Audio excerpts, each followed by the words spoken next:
Welcome back to A Girl, a Drink, and a Game. And today we are doing an unboxing of Stupid Deaths, the frightfully funny game. And my husband has made me the Grimm. It contains Greenbrier Tennessee whiskey, which if you ever find yourself in Nashville, Tennessee, I strongly suggest taking their distillery tour. It is a must-see. We had a lot of fun there.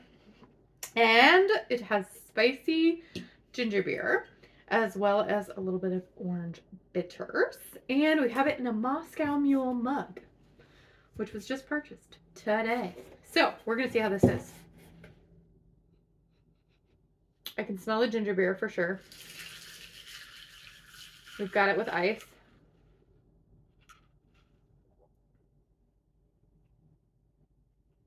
That ginger beer is interesting. It does, so it's got like peppers in it. So it's spicy and robust, and I can taste the pepper. It's very interesting. Extracts of chili pepper, coriander, cardamom, lime, and orange. That is very interesting. It's not bad. It's not a bad drink.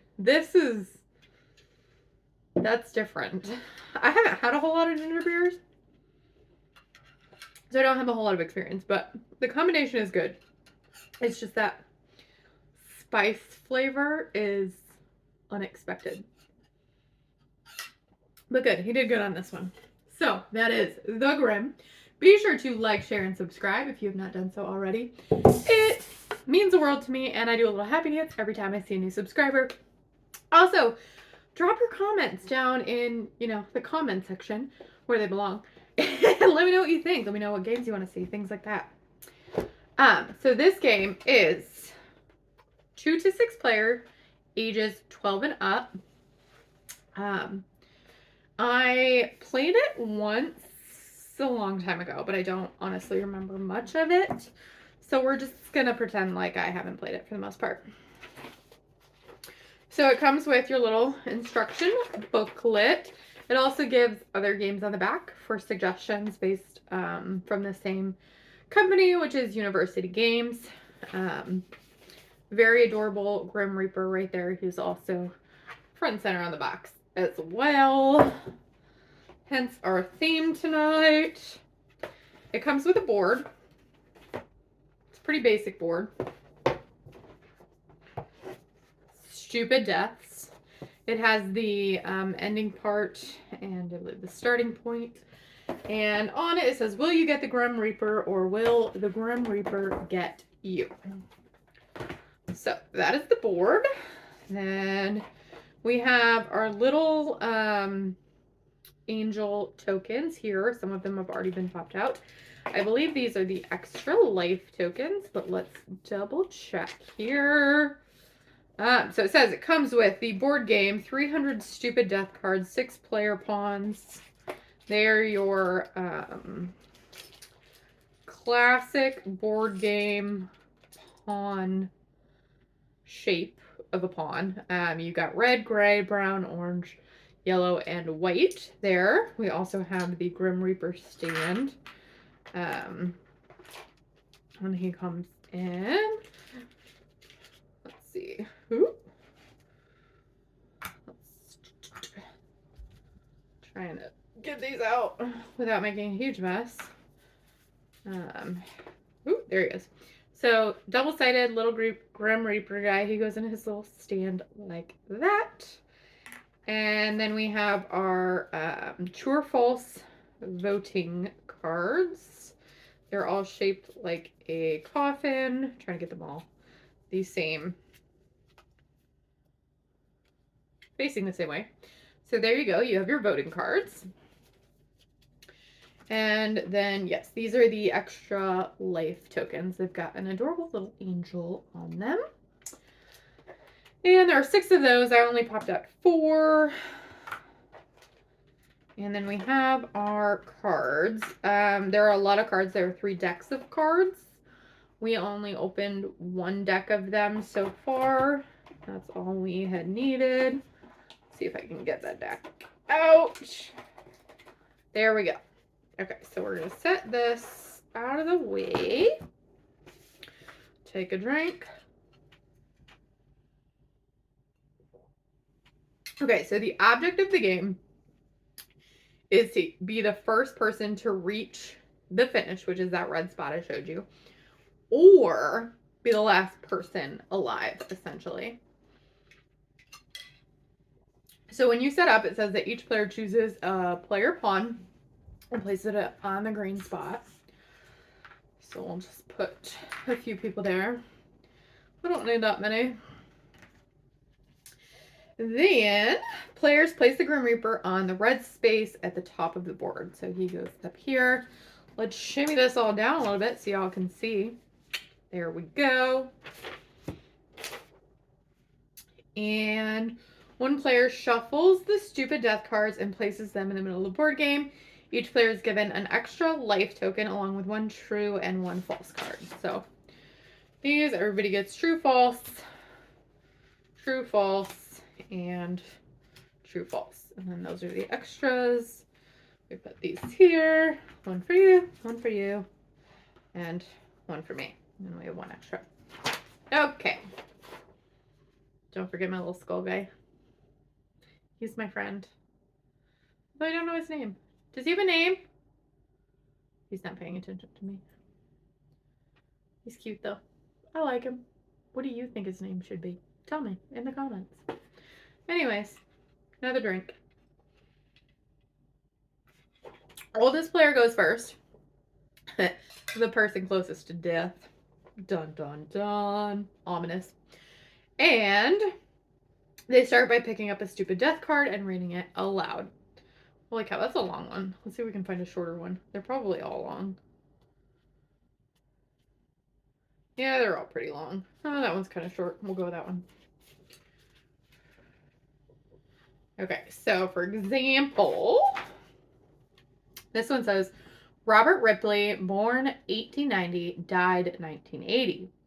Ripley, who traveled the world for 40 years finding the rarest and oddest artifacts and creatures the world has ever known, died peacefully in his Santa Rosa, California home of old age. Believe it or not. Now, once the person whose turn it is reads the card, then all the other people have to vote. So they take their voting cards and you have true or false. So you're basically trying to determine, is this a real death that occurred or is it made up? So everyone puts their voting cards here. And then once everyone has voted, the reader announces whether it's true or false. And it is, oh, I guess you keep your cards in front of you. You don't put them wherever they were. But then you have to flip them up so you can see who voted what. Oh, it's stuck. Okay. Each player who voted correctly moves his or her pawn one space clockwise.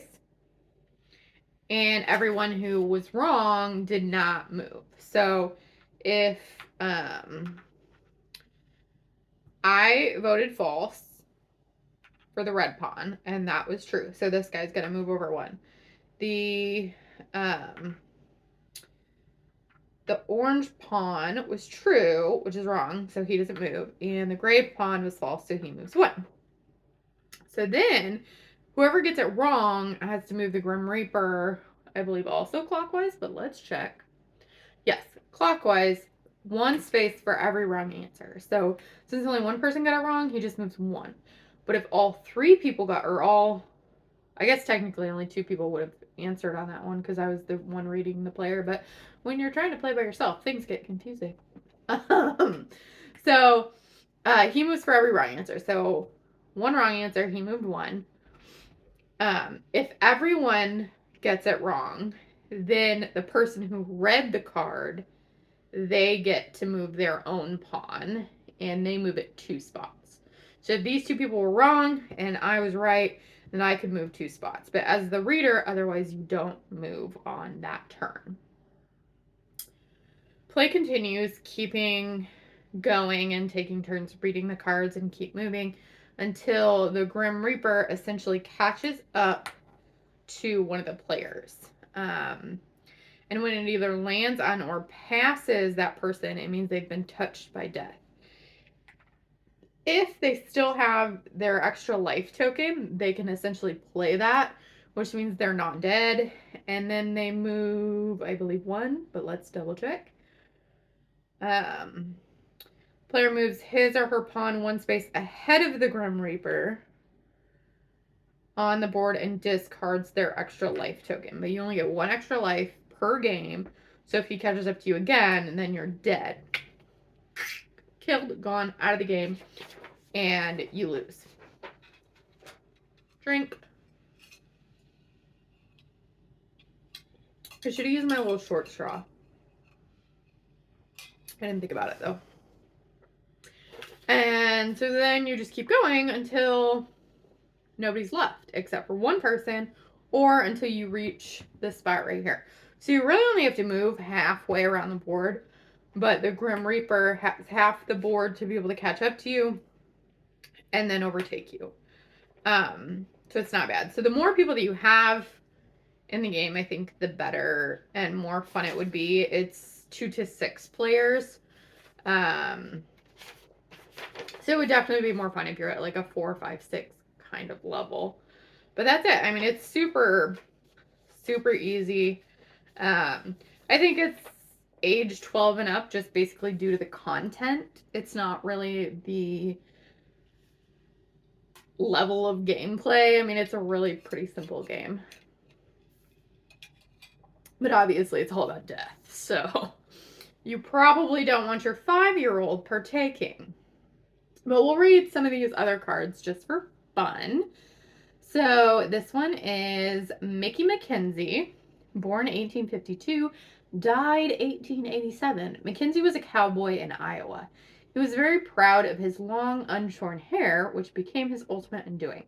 While riding under a tree, his hair got caught in the branches, pulling him off his horse and suspending him inexplicably. With no one else around, he died of thirst. True or false? What do you think? Drop in the comments. It's false. Not true. That was made up. This game very much reminds me of 1,000 Ways to Die. If you saw that show, let me know. I loved that show. I missed that show. I wish that show would have kept going. It was just ridiculous, but great in all the right ways. So here's another one. Reverend Julius Ben, born 1826, died 1883. Ben, a minister in the Congregational Church in Britain, was killed by his own son, William, who bludgeoned him to death with a chamber pot. William was certified insane, but released from prison after 7 years, going on to father the Oscar-winning actress Margaret Rutherford. I don't know who that is, but I don't know who a lot of people are, so it doesn't say much. That one, my friends, is true. So it just keeps going, and there are 3 decks worth of cards, so you can get quite a bit of gameplay out of this, and assuming you don't have some like crazy, really good memory, you could still probably come across many of these cards multiple times and not remember. All right, let's do one more. Pickles. That's the name. Pickles. Born 1963, died 1967. In 1966, the FIFA World Cup trophy was stolen. While on a walk with his owner, a dog named Pickles discovered the trophy while sniffing under a hedge. Pickles became a national hero. Unfortunately, the following year, Pickles choked to death on his leash while chasing a cat. That is sadly true. Pickles is a hero, but he did not live a long life. Poor Pickles. Cheers to Pickles and his trophy-finding self, and him not being able to control himself around his feline friends. To Pickles. So that's what we got today, friends. It's easy, it's simple, it's fun. Probably make a good drinking game. you've got a lot of playability here with all the decks, and you can play with up to 6 friends. Well, 5 friends, 6 including yourself. So I'd say it's a good game. It's a good game to have. So let me know in the comments what you think about Stupid Deaths, whether you would play this one, whether you would buy it for a friend. And let me know what you want to see next. I have plenty of games on those shelves behind me. So, and also, give me some drink ideas too. The Hubs gets tired of coming up with his own ideas, I think, sometimes. He does a really good job, though. He's always asking me to buy more ingredients, which we've got a pretty well-stocked bar back there, but throw some ingredients that you want to see in a drink down in the comments, and we'll see what we can do with that. So anyways, like I said, be sure to like, share, and subscribe. It is much appreciated, and we will catch you next time. Cheers!